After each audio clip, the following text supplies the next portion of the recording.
Tonight, we will take both the law and the promise. Just a little while on the promise, that you may not be concerned. For I do know that so many people tell us that we must do this, that, and the other, or else. But you forget it. God planned everything as it has come out, and as it will be consummated. It is your Father's good pleasure to give you the kingdom. You do not earn it. It's not your due. It's not a reward. It's simply a gift, unmerited. And therefore, you cannot lose it. This gift is irrevocable. So no man can take it from you. No man can give it to you. So let no one frighten you. It is yours, and it's coming on time. And the gift is nothing less than God himself. When he gives you the kingdom, he gives you himself. For the kingdom is not a realm. The kingdom is a character. It's a body. And that body is perfect. And wherever you are clothed in that body, everything around you is perfect. No matter where you go, were you in the petrified forest, it would burst into foliage. Were you in the desert, it would simply blossom like the rose.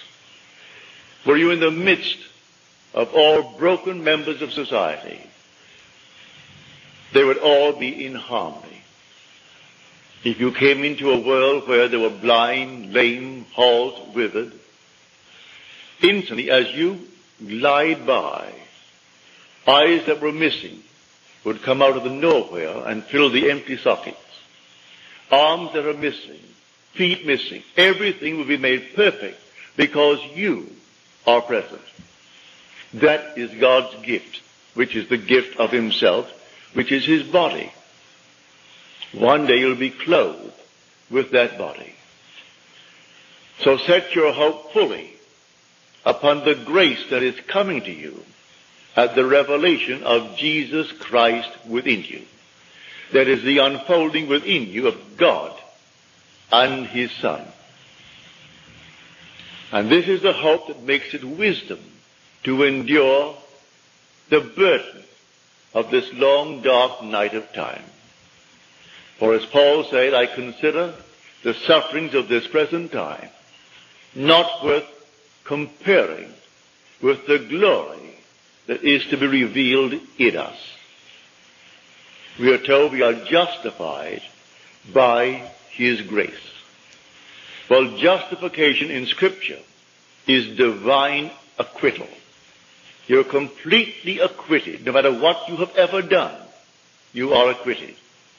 So when we are told, those whom he foreknew, he also predestined to be conformed to the image of his Son.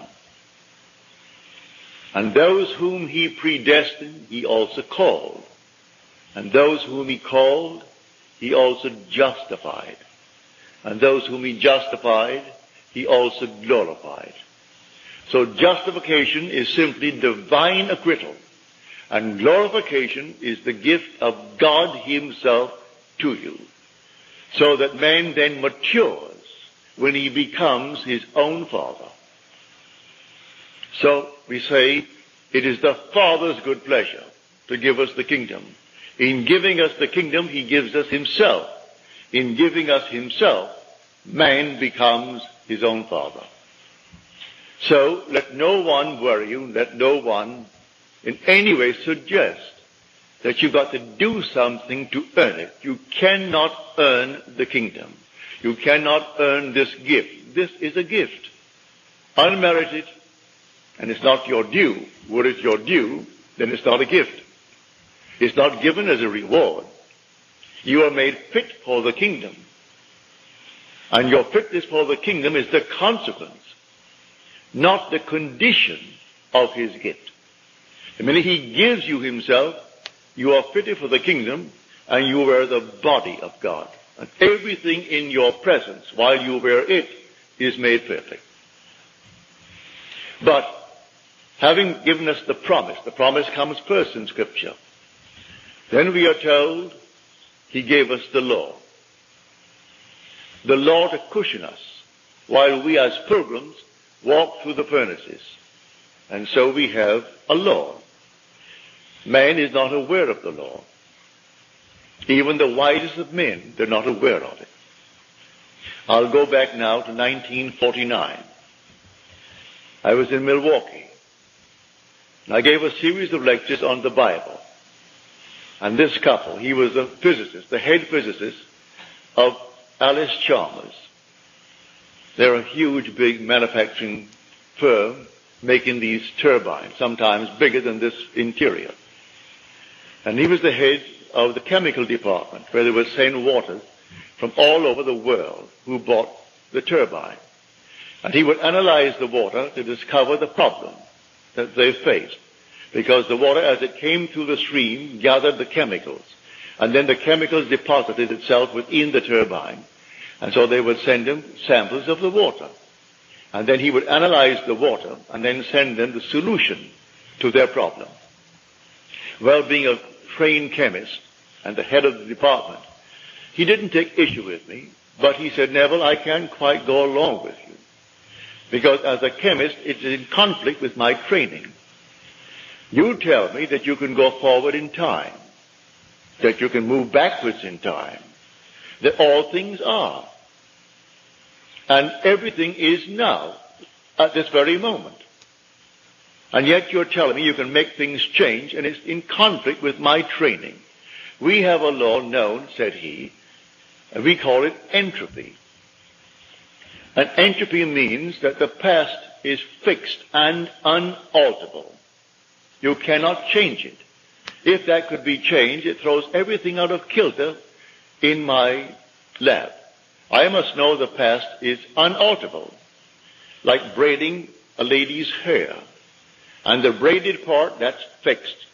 The rest is future, not yet braided. We are waiting to see how it will develop from the braided part, because that is completely fixed and unalterable. And you tell me it is not, that the whole vast world exists now, past, present, and future, and that you can go into these sections of time in a world that is finished. But I can't go along with that. That's perfectly all right. I'm not a chemist. I'm not a scientist, so I cannot argue the point with you. I only know my visions. And I teach vision as I have actually experienced it. And I can go into these spots. I have gone into these places, and the past has not passed away. And it's fixed, as you say, but I'm quite sure one could go back and revise that past and change it. And I can go forward into the future that I do know and set it up to walk across a bridge of incident. When I come to that point in time where I have entered, it takes on the color and the tone and the reality that I assumed it to be when I entered that state. Can't be done. But he was a very honest man, as most of these fellows are. They're trained to be honest. How else could they achieve what they do achieve in science unless they're perfectly honest with themselves? Well, in the month of November, I received a letter from him. And he sent me the Science News letter dated October the 15th. And it was all about the positron. And the one who wrote it was Professor Richard Feynman. He was then professor of physics at Cornell University. 20 years later, only last year, they granted him the Nobel Prize in Physics for that paper. It took them 20 years to recognize what he said as theory back in 1949. And if I can quote it, this is it. The positron is a wrong-way electron. It's wrong way in every sense of the word. It moves backwards in time. It moves from where it hasn't been and speeds to where it was an instant ago. Arriving there, it is bumped so hard, its time sense is reversed and it moves back to where it hasn't been. Now that is not Neville speaking, that is Professor Feynman. For that he got the Nobel Prize last year. He said it's not only backwards in that sense, but even its charge is backwards. It's a positron, it's positive and not negative. And yet it is an electron. When they first observed it, or rather had it as theory, they did not want to admit it, but yet it fitted in with Einstein's theory, mathematically. So they had to in some way accept it, but no one had ever photographed it. Then came someone who photographed it in their studies of the cosmic rays. And here it was the actual positron. It seemed as though two were developed at a certain point. And it wasn't, said he, that one coming back, which was the positron, should, if it is bumped, it should be deflected and continue on its course, but deflected course. On the other hand, if it's bumped so hard, it's not deflected, it's reversed and moves forward in a normal manner to where it hasn't been. Well, I told him that I would sit at home and I would go into a section of time, even this year, for instance. This is now only April.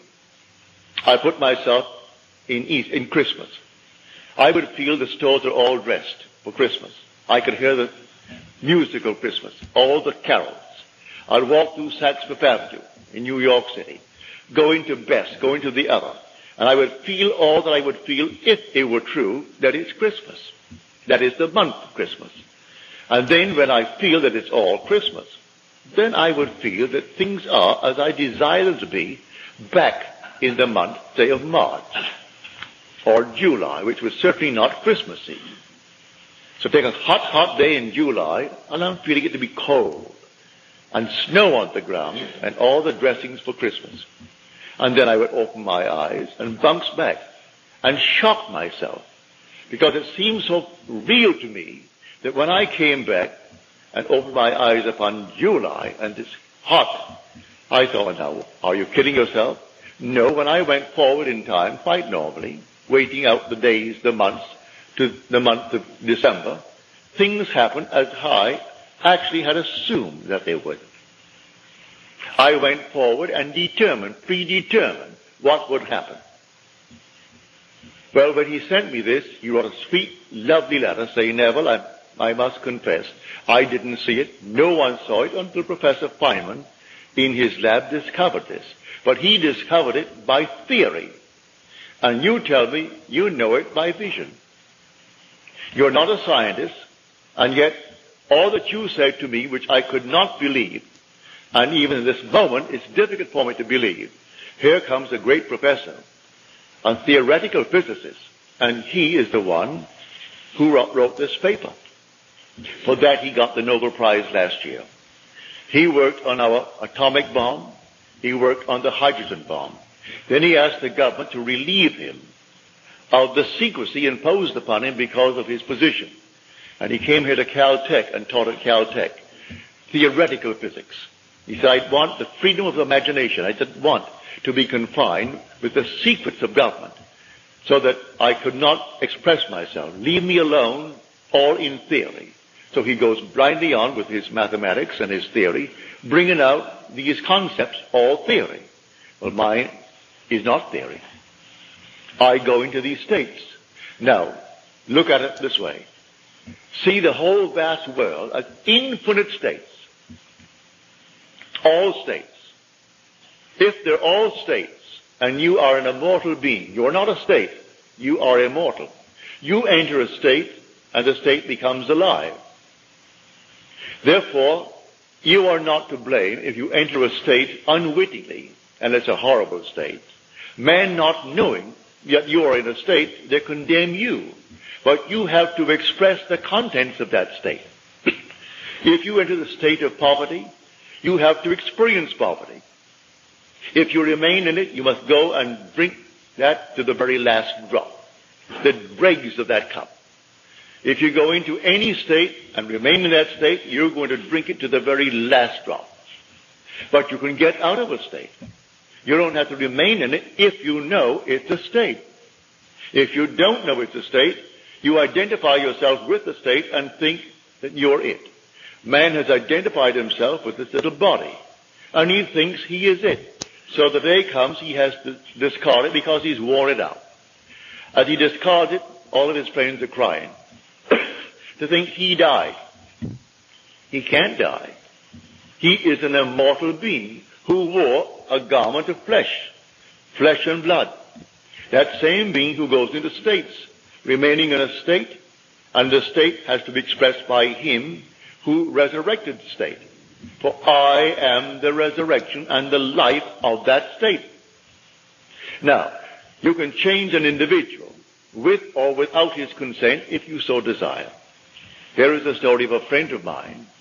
I persuaded him to give up his job here.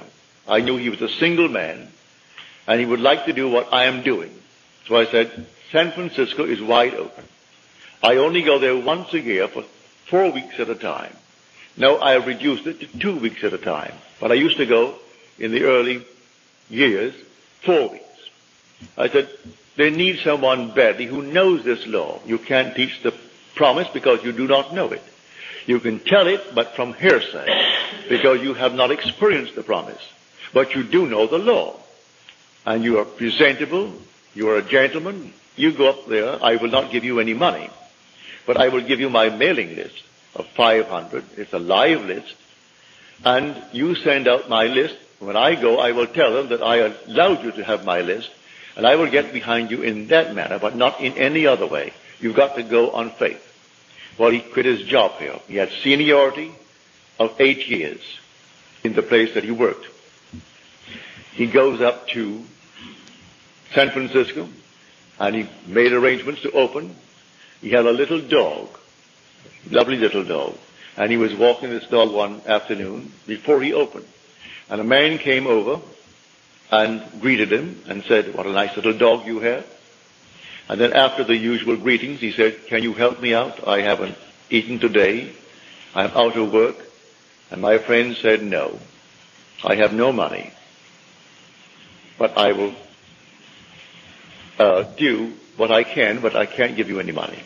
The man couldn't quite understand that. You can't give me money. What else could you do?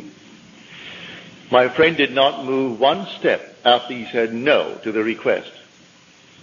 The man went on. He remained there until he imagined that man in his presence gainfully employed, happy in the job, and standing on his own feet. That was taken the story in the book of Acts, when a man came to John and Peter, and he could not stand on his own feet, and he was begging at the temple door. And Peter said, gold and silver have I not for thee, but such as I have give I unto you. Rise and walk. And he rose and walked. It doesn't mean a cripple jumped up and walked.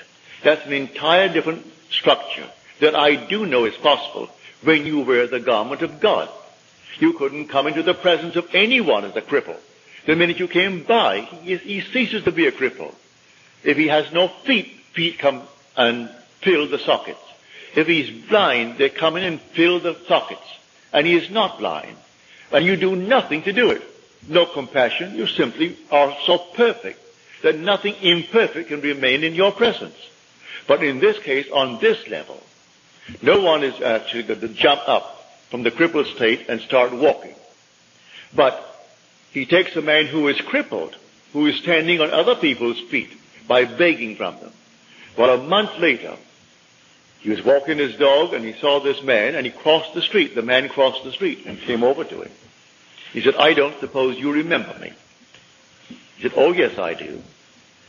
I remember you just about a month ago that you asked me for money. He said, yes, and I want to thank you for not giving it to me, and extended his hand to my friend.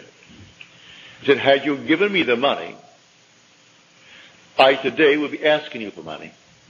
Because you did not give me, I was so embarrassed and so annoyed with myself that I put myself in that position. I went out the very next day and I got a job, a good job. It pays well. And it has promise of growth. and I am very happy in the job. So again, let me thank you for not giving me the money. He put the man on his own feet by representing him to himself as one gainfully employed. That's what I'm talking about when I tell you that all states, he took him out of one state and put him in another state. The man who is in the new state is the same man. You are an immortal being. You are changing only when you fall into a state. And others who knew you well in one state think, what has happened to him? You either go up or you go down. If they see a radical change, and they wonder, what has happened to him? He is affluent, he is this, he is that, or what has happened to him? He used to be, look at him now. And not a thing changed with the immortal being who occupied the state, other than the state. He changed the state. Man, not knowing that, he condemns the state. When it's not the being that you're looking at a state. So God forgives everyone. He justifies everyone because he knows they're only in states. And the Lord created all these states. These are the states. So that's what Blake meant when he said, I do not consider the just or the wicked to be in a supreme state, but to be every one of them states of the sleep, which the soul may fall into in its deadly dreams of good and evil. When it left paradise, following the serpent. Following the serpent.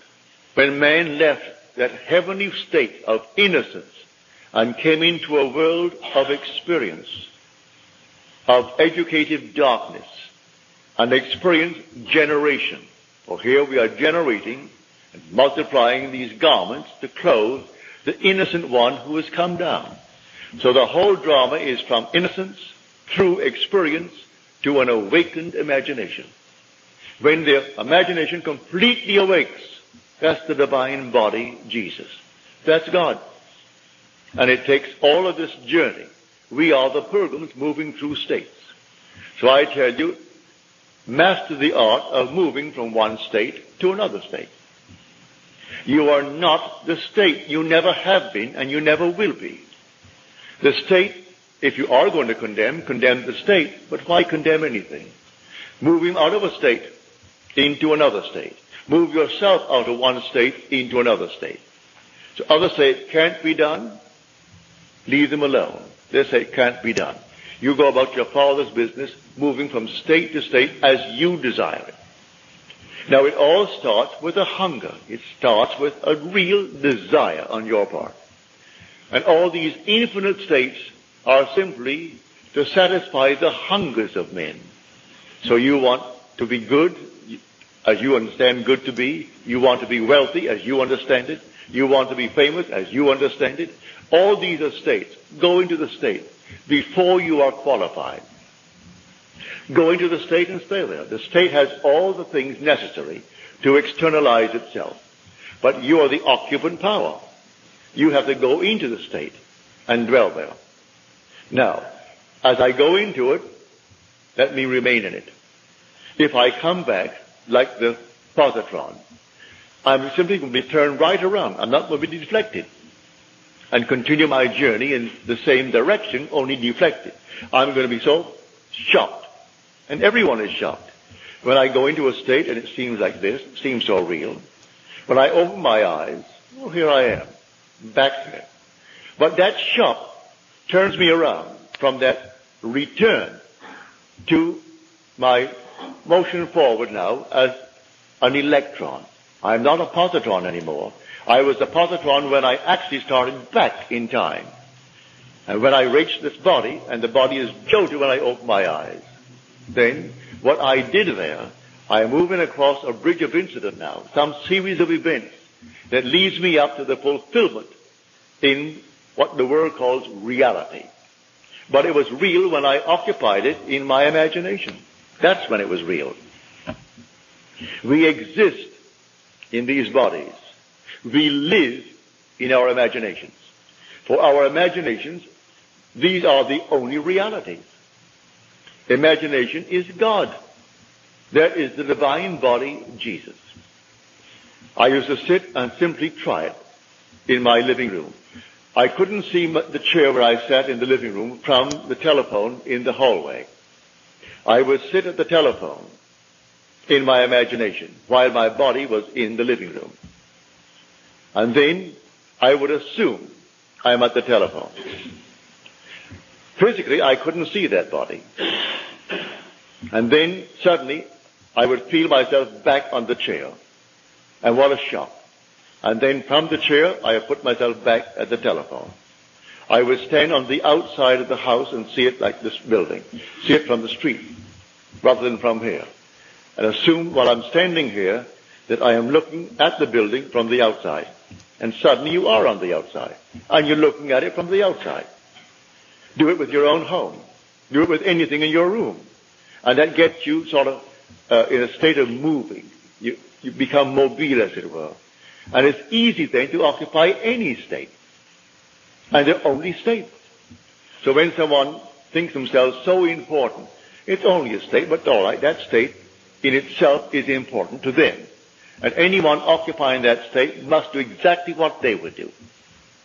If I were in the state of Hitler, I would do the same thing Hitler did. Because it's a state. And if I fall into it, knowingly or unknowingly, I've got to play that part. So he does not consider the just or the wicked to be in a supreme state, but to be every one of them states of the sleep, which the soul falls into when it leaves paradise following the serpent. That serpent of generation. So here, you can be what you want to be if you know that all these are only states. And in the end, you are justified. You are completely exonerated. You are acquitted, divinely acquitted. So let no one frighten you as to what you must do to earn the kingdom. You do not earn the kingdom. It's your Father's good pleasure to give it to you. And it's a gift that is not your due. It's not a reward for any good things you did. If you're in a state and you think that the good things you're doing, it's only the state. You moved into it, and I personally find it easier living in my world to be in good states. I find it easier to be kind than to be unkind. If I'm ever unkind, it hurts me more than anyone who received my dart, as it were. An unkind remark hurts me more than the one who received it from me. So I find it easier to be in that sort of a state. But eventually, you will completely awake with a gift, and the gift is God himself. There's nothing but God in this world. But nothing but God. Someone called me up and asked me about devils. That she went down to this Christian Science practitioner who now feels she is now hungry with devils. Well, they teach devils. How the devil does this, the devil does that. Just getting away from the first and great commandment, which is the great commandment, the Shema, the confession of faith in the Hebraic world. Hear, O God, the Lord our God, the Lord is one. The minute you get away from that, you have a devil. There's another God, another creator, another something. And you have 2, you're going to have 4, you're going to have 8, 16, 32, and so on. Always come back to that fundamental state. There is only God. And God is your own wonderful human imagination. When you say, I am, that's God. There is no other, and never will be another God. He is going to unfold himself within you and completely awaken. And when he awakens, you are God. And then you'll be clothed in that heavenly garment. And I'm telling you, it is a heavenly garment. I can't describe it other than to tell you, when you're in it, you're not standing on the earth. You're lifted off, as it were. And I can only describe it as air and fire. And when you glide by, and the sea of humanity, imperfect, you do not raise one little finger to change them. No compassion, because they cannot remain that way when you go by. And as you glide by, every one is made perfect. Every one, not one is left out. Doesn't matter what he did to lose his eyes, what he did to lose his arms, to lose his legs, to lose his tongue. It doesn't matter what he did. In your presence, he cannot remain imperfect. And everyone is made perfect. That is the kingdom. So it is your Father's good pleasure to give you the kingdom. So set your hope fully upon this gift. And then you can endure the temporary ills of the world. Because we are moving through all these things, and not every moment of time are we alert to these states, and we can fall into it by reading the newspaper, fall into it by hearing a news bulletin, fall into it by a little conversation with a friend. And there we slip innocently into a state. But the state isn't concerned. You animated it. You made it alive when you entered it. Because you are the only resurrecting power in the world. You are the resurrecting, living power of the world. And that power is your own wonderful human imagination. So everyone here, put your mind at peace and don't think for one moment by being good, as the world calls good, by attending certain services and doing certain things and observing certain things, that there's something on the outside watching you and marking up some little thing in your favor. No, you're simply waiting for that appointed moment when he unveils himself. So you'll set your hope fully upon the grace that is coming to you at the revelation of Jesus Christ within you, which is the Lord and his Son. That is Jesus Christ. The Lord and his Christ. And Christ is the Son of God. And no one can say Jesus is Lord except by the Holy Spirit. And the Holy Spirit is the remembrance. But he doesn't really bring about that remembrance until the Son appears. And when the Son appears, memory returns, and then you know who the Lord is, because you know who his Son is. And you wear this little garment until a few more years. You take it off, and then you are not in this world at all. You are in an entirely different world, where everything is perfect, because you are perfect. And when you want to make yourself seen by another, you make that choice. They do not come in search of you and see you. I'll give you one little story. She doesn't come here anymore. She may not be in the city. But she told me one night quite innocently. She said, you know, I found myself out. I was very, very conscious. And I said to these people around me, do you know of Neville? And they said, yes. And then she said, who is he? And with that, she said, I was whirled as though I was some meteor flying through space, thrown out, as it were, and woke scared to death. You do not see one who has already been born from above until he chooses to show himself. He must manifest himself to you. You do not go looking for him. Because unless you are born from above, you cannot enter the kingdom. Even though it's his pleasure to give you the kingdom, it will come after your birth from above.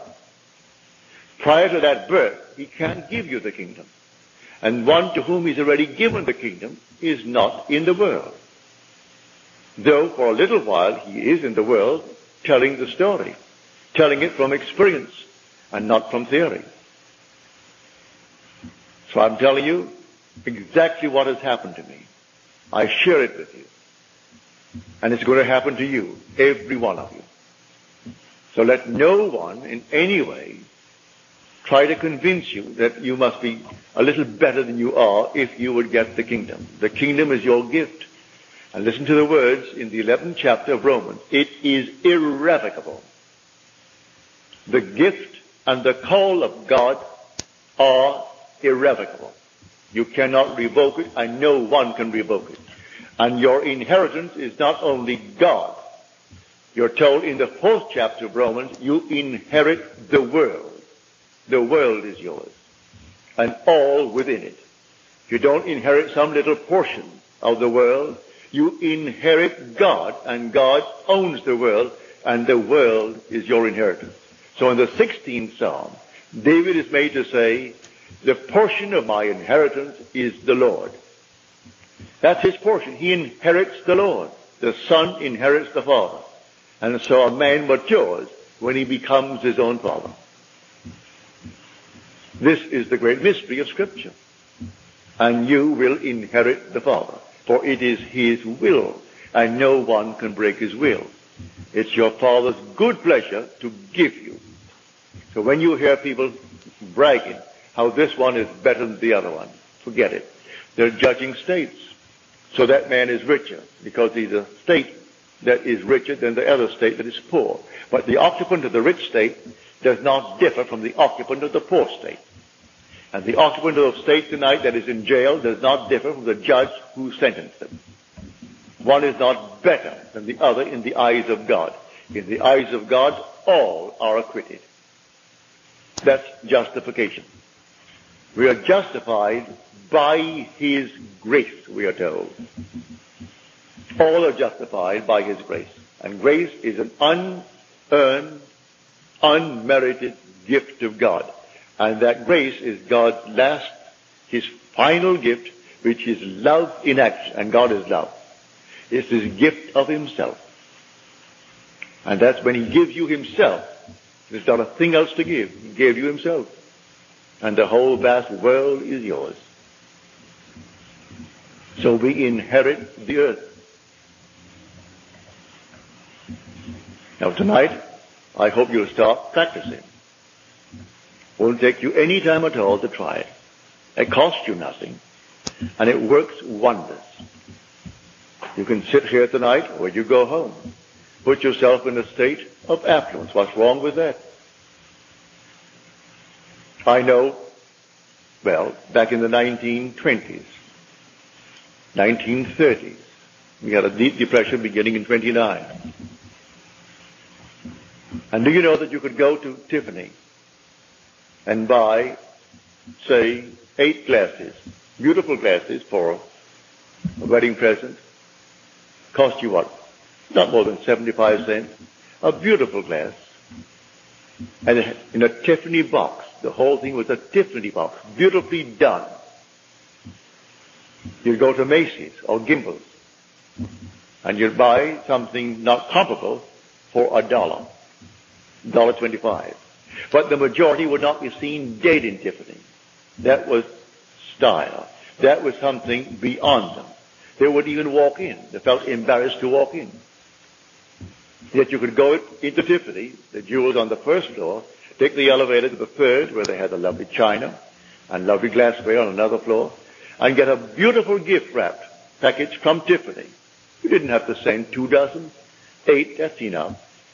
8 beautiful glasses. And people would not go in. They were embarrassed to be seen in Tiffany. I'm quite sure the same thing is true here with their branch hair.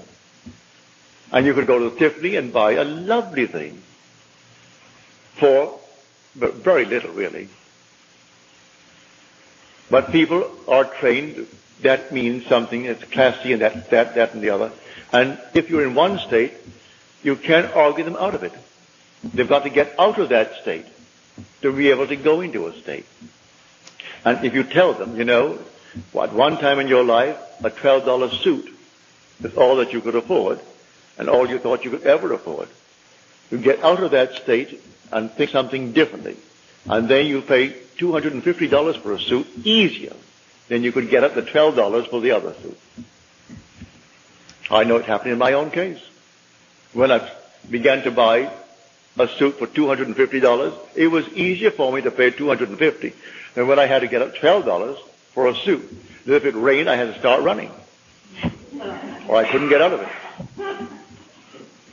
Now that is life. And you simply move from one state into another state. And the same being, I'm not another being. I answer the same name. You say Neville, I answer. I answer then to the name Neville. And yet I move from one state to another state to another state. As you move from one state, what you couldn't do in one state, you find it so easy to do in the other state. I was in a state for the longest while where I couldn't eat meat, fish, fowl, drink alcohol, smoke, sex. Well, I did nothing. but nothing. Then overnight, my friend Abdullah told me, you're going to come back from Barbados and you will have died, you know. I said, I will die? He said, I don't mean that you're going to die and be buried in Barbados or buried at sea, but you will have died. All the things you haven't done in 7 years, you will be doing before you get back. Do you know he was true? And I couldn't tell you how it happened. I couldn't tell you how it happened. It just happened. In Barbados, I lived for 3 months in my mother's home and still lived as I did in New York City.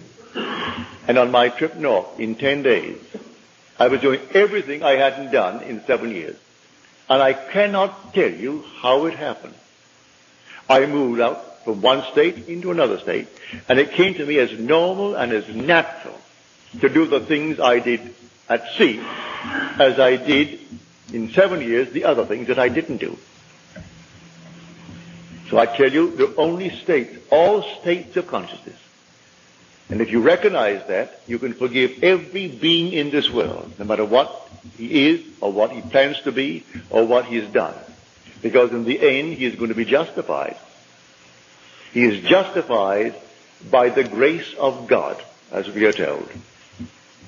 Everyone is justified by the grace of God. He is divinely acquitted. And when God acquits him, who is going to judge him?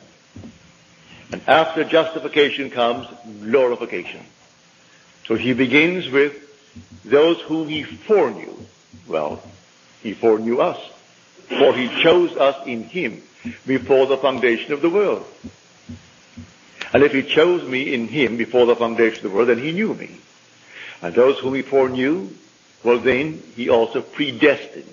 He predestined them to be conformed to the image of his Son, that which reflects his glory and radiates his glory and bears the express image of himself. I am destined to be that, to be the express image of himself. And those whom he then predestined, he called. Call my sons from afar and my daughters from the end of the earth. Call them all. And he's calling us one by one by one, for we are so altogether unique. He can't call us in pairs. Call us one by one. And those whom he called, he also justified. And those whom he justified, he also glorified. So you are destined to be glorified with God, as God. And it will not in any way be stopped by anyone. So let no one frighten you. From the pulpits of the world, every Sunday morning, they try to scare the people to death, set themselves up as the criterion of what people ought to be. In other words, look at me, they will say, and follow me. I saw in yesterday's paper this son of a very prominent evangelist across the country. He's in Barbados, he's in all the West Indies, he's all over Europe. Someone in Denmark wrote me 3 letters recently, asked me what I think of him. Well, I did not respond. I answered his first 2 letters, and then when he kept on trying to make this a conversation between us, and he mentioned this party, I did not answer. I never listened to the man.